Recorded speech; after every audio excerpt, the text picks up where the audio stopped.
అని పేరిట. అది ఓషధుల నుంచి చేసిన దానికి మనం ఔషధం అంటున్నాడు. ఓషధుల నుంచి చెయ్యబడినది, ఓషధుల యొక్క శక్తి ఓషధీ సంబంధమైనది.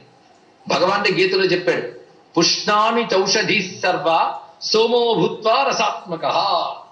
నేను రసాత్మకుడైన చంద్రస్వరూపుడునై ఓషధులన్నిటి పండిస్తున్నాను అన్నాడు.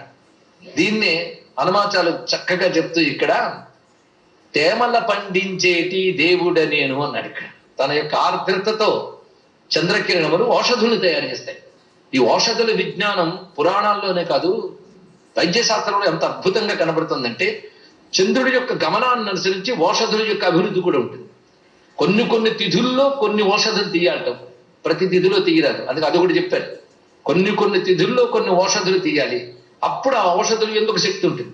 పూర్ణిమ నాడు కొన్ని ఔషధులు, అమావాస్య నాడు కొన్ని ఔషధులు, కొన్ని చంద్రప్రకాశం ఉంటే గానీ కనిపించవు కొన్ని ఔషధులు.